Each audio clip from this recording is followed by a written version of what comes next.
Kristi Noem says that ICE will be enforcing our immigration laws at Super Bowl 60. Wow.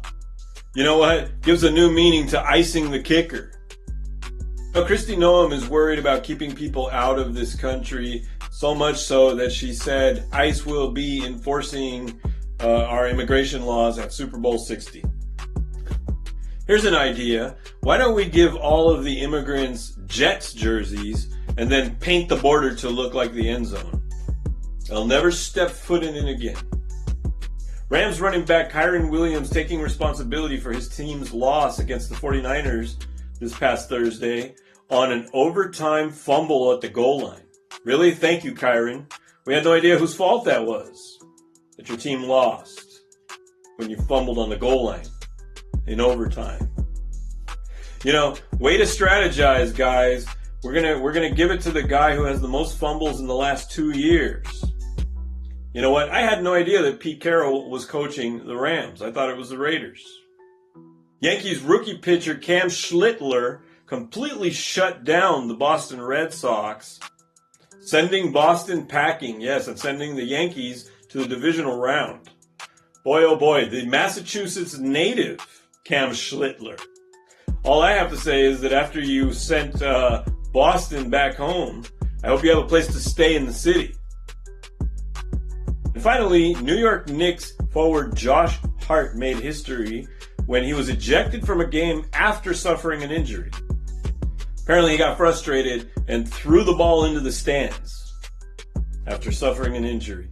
Could it be, or could it also be maybe, that he was just trying to pass the ball to somebody with some actual basketball talent?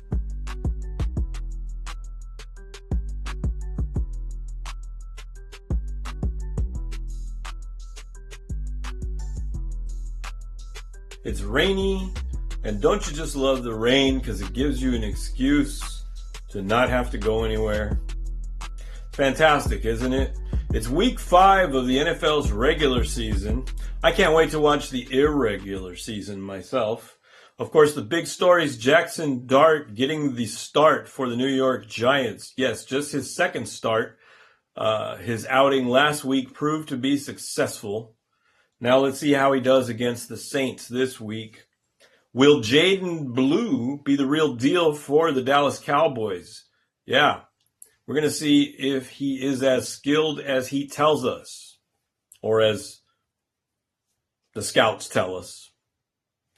And of course, we can't get away from politics. Homeland Security Chief Kristi Noem stating that ICE is going to enforce our nation's immigration laws at Super Bowl 60. Personally, I think it's just a ploy to get inside and watch the Super Bowl. I mean, come on. If you were the head of any department, you'd say, hey, listen, I need to be at the Super Bowl. There's an emergency, and I have to be there. That plus the MLB's divisional round. Yes, the wild card round went quickly, and we are now in the divisional round. Good. The Yankees and the Dodgers still on a collision course. We'll see if either team can get through the gauntlet, though. They've got this series, the divisional round, then they've got the championship series before we get to even talk about the World Series. Now let's do our picks. Yes, let's do our picks. Yes, it's time to pick the 6, 4 from football, 2 from baseball. Get ready, because we have a winning record. Yes, overall lifetime, which is not very long, 2 weeks so far. My record here is 9-3 on winners. Yes, 9-3. And as far as the over-under, I'm 4-8. Not too good on the over-under, 4-8, but I am 9-3 on winners. Last week, I went 3-3. I count the tie as a loss that Dallas had with the Green Bay Packers. So I went 3-3 and just 1-5 on the over-under. Not too good on the over-under. But that's okay. Every week we try to do better. I've got 4 games, of course.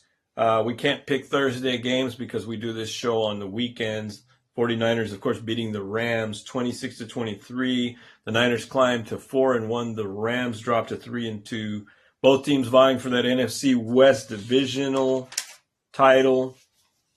Here's the 4 games from football. So How do I pick these 4 games from football? Well, they're the ones that are going to seem to be the most interesting, the one where the most attention is going to be this week. So it looks like the Cowboys are going to New Jersey to face the Jets. The Cowboys are 2.5-point favorites. It's a 47.5 points on that game. We're going to pick the Cowboys to beat the Jets 38-7. Yes, the Jets are not going to get their first win this week. The hapless Jets will lose 38-7, going with the under at 45 points. The Texans are going to face Baltimore. The Ravens are actually, they're dogs in this game. The Texans are 2-point favorites. That's a surprise, but that's okay.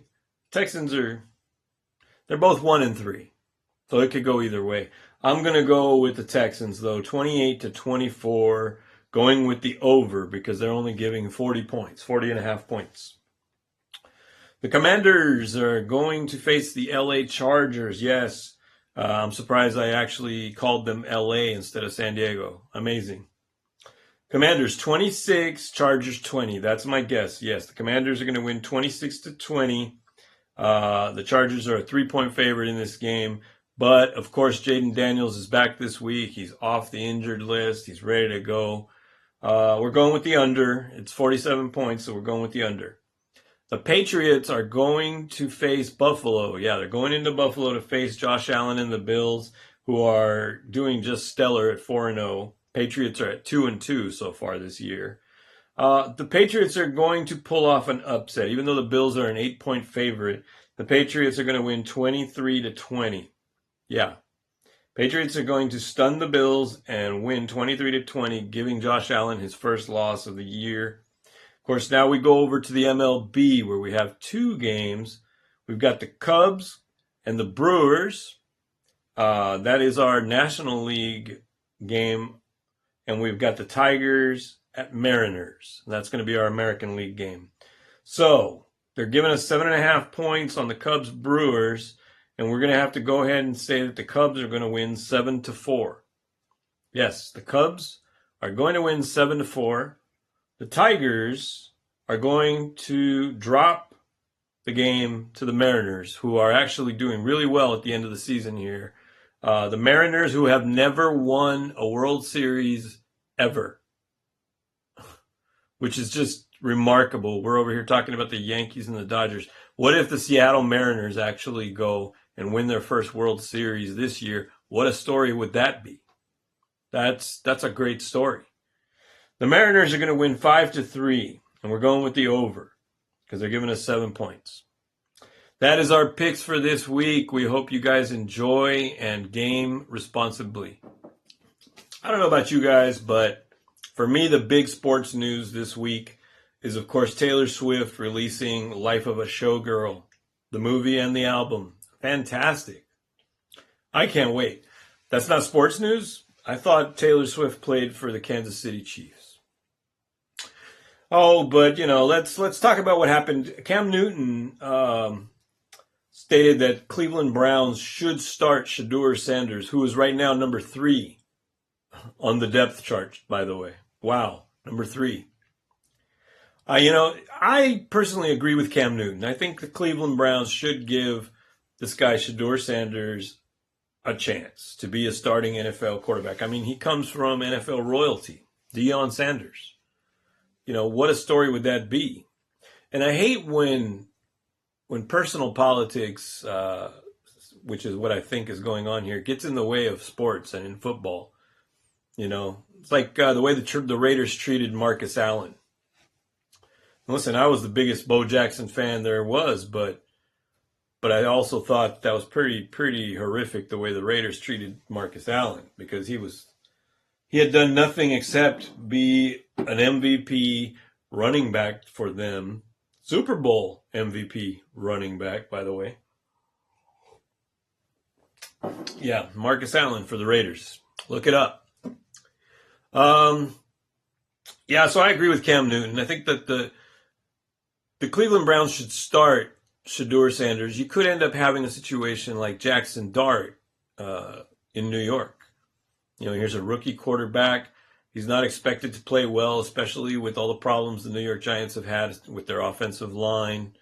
But he came in and was just stellar, better than expected. It could happen.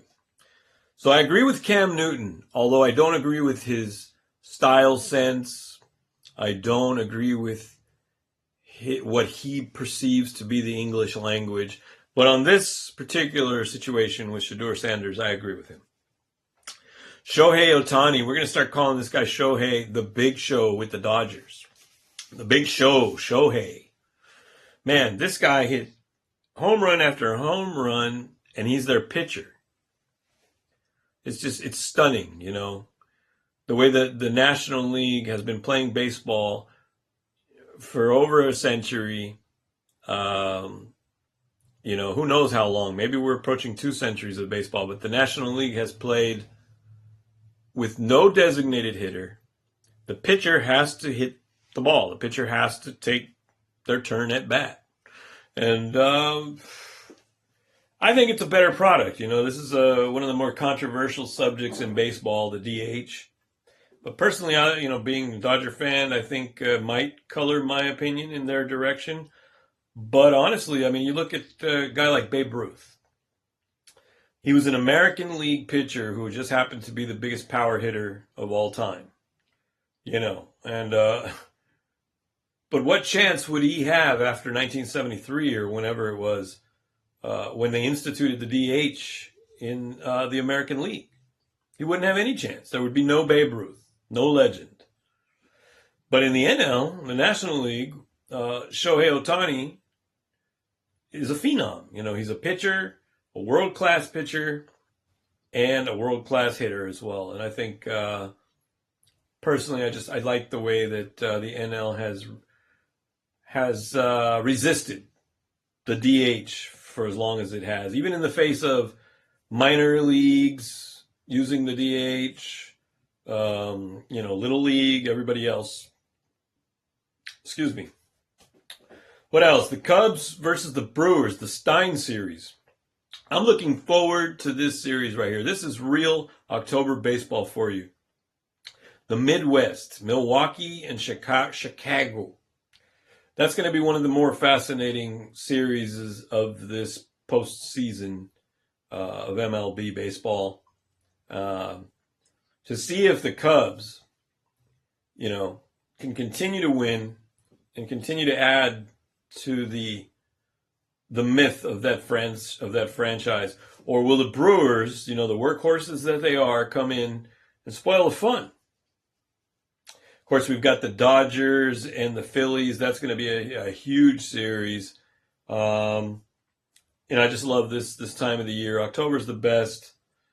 Who are the Yankees facing? I think it's the Toronto Blue Jays, if I'm not mistaken. Isn't it weird for Canada to just have one baseball team?